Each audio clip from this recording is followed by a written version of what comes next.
Honorable Speaker, taking the temperament of the young in this country, if I were to go today, I will go with my head unbowed and my faith unshakable that a new Gambian is being nurtured, a new Gambian who will be able to build a new Gambia.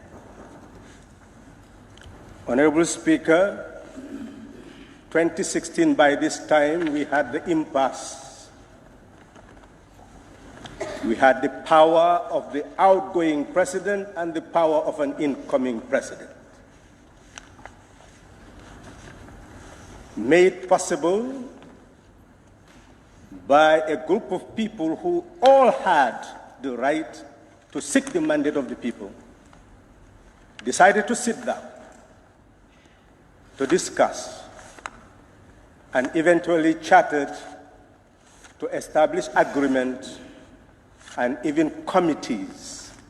And the committees worked to establish programs, and the programs were eventually adopted that we will have a transitional president for the fundamental objective of putting an end to self-perpetuating rule.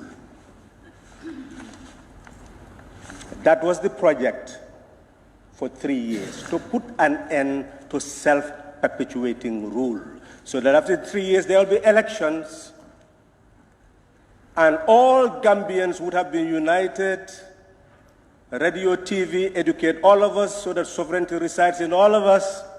We'll be able to make informed choices. None of us will be a tool. None of us will be a cannon fodder to other human beings. It will own himself, herself. And we go for elections and then determine the term to establish a term limit. That was the project. Some people are telling me that that project is what is creating a crisis today.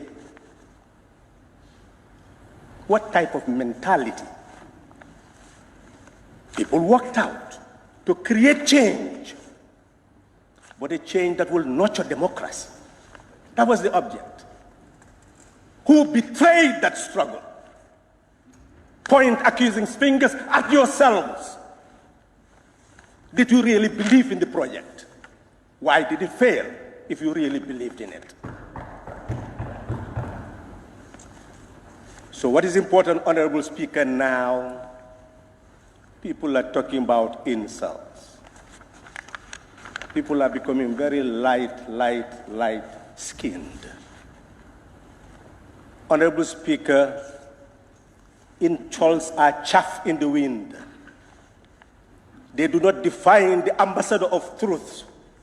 They define the hate speech and the hate monger. What Gambia needs now is to look at the future. And what is that future? The future, Honorable Speaker, lies in three fundamental principles. There is power, there is right, there is law. Rights help us to be able to scrutinize power, restrain it, and control it. That is why anybody can exercise right, freedom of speech, freedom of assembly, freedom to protest, form unions. Those are rights. Individual rights, group rights, they should be recognized. But, Honorable Speaker, if we look at the situation very clearly, those rights and power are also controlled by law. And then you have democracy. The power of the people must be recognized based on law. We agreed 3 years, only possible under the Gambian Constitution under Section 65, resignation. But the normal mandate is 5 years. See, if you have a contract with someone and he said, I no longer recognize the contract, then the law comes.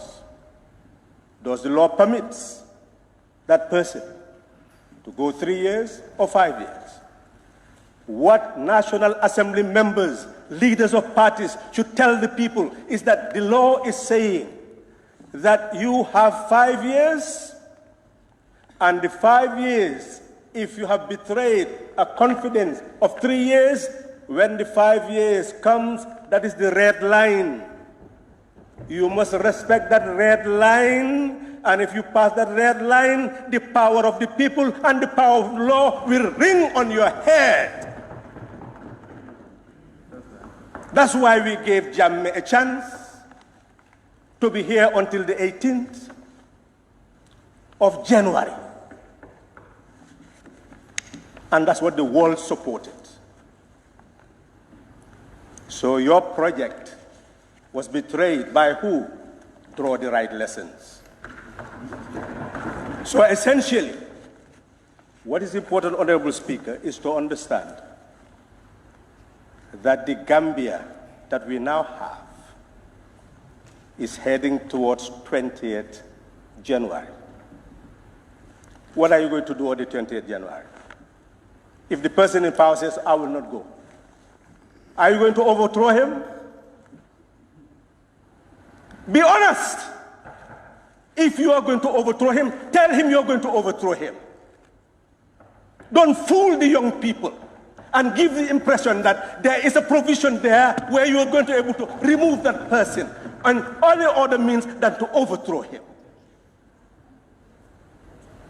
Are you throwing accusing fingers at people who will say that they will not participate in the overthrow of a government?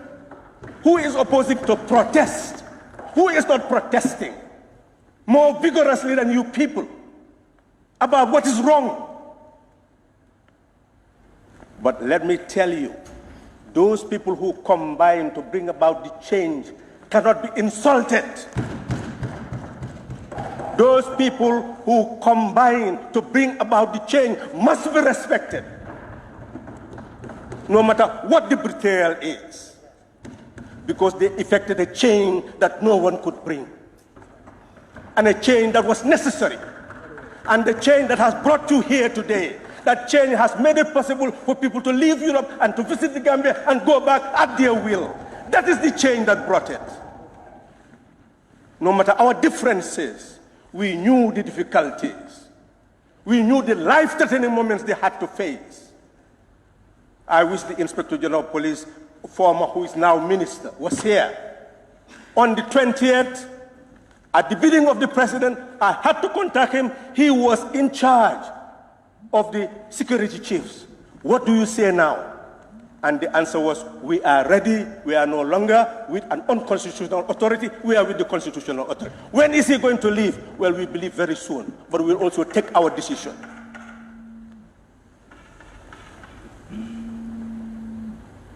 So essentially, force was coming in, and war was coming in, and the change defeated all what would have brought death and destruction to the country. And we transferred power. So now we have a country that we own. No foreign power is dictating to us. Do you want us to now squabble among ourselves for foreign powers to come back and dictate to us and tell us how to mend our houses? We have created a National Assembly with absolute power to call ministers, to call the excellent Vice President to come here and say, speak for the President. Otherwise, we will not listen to you. And that was done. That is the power of this Assembly. Power we should recognize. And others are talking about powers of protesters. You have the power to summon presidents and ministers to appear before you. You have all that power. And you are appearing powerless, and you appear to be conscious. You say you are wise, you are mature. Where's your maturity? We have power to impeach the president, but that constitution was changed by the very parliament that is here, by National Assembly members, giving the power of the president to be able to dissolve the National Assembly,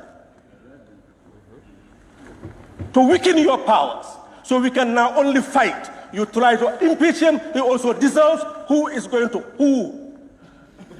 That's your constitution. and you don't read your constitution, you don't understand your constitution, and you want to teach and call people ignorant. So, Honorable Speaker, let's bear in mind our situation. Honorable Speaker, 71.3 billion is the debt of this country. 81.5% GDP. 48% are living in abject poverty, Honorable Speaker.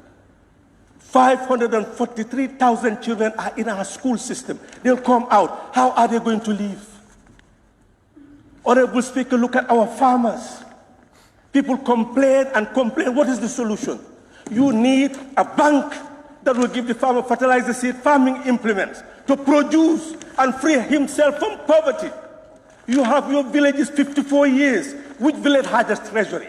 You are beggars. Each village should have a treasury. What the village pays goes into the treasury.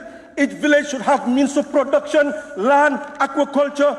The farm cooperative bank will give the village what it needs to produce and put it in the village farm to provide milling machines, to provide water, to provide health facilities. The answers are there. That is the debate. Young people, I went to Kigali, Honorable Speaker, and every young person wants to be an entrepreneur. An entrepreneur without the means of production. Come out of GTTI with the knowledge. Who gives you a milling machine to be able to process? Who gives you a welding machine to be able to work? That's what you need. Anybody who is trained will also be given a means of production chained to the production system. 2.4 billion is what is spent on rice. When we can produce the rice, when we can get our young people employed in processing that rice, when we can get others, women who want to sell, we can give them the seed money to be able to buy, to also sell it. We can produce our own houses. You don't have answers to the problem of the country. And all we talk about is protest, protest. But who is against protesting? That's the right. No one can deny it. Who is denying it? Why should that be an issue? The issue is not about protest. The issue is, are we going to overthrow a government or not on the 20th? That's the issue. And make your declaration.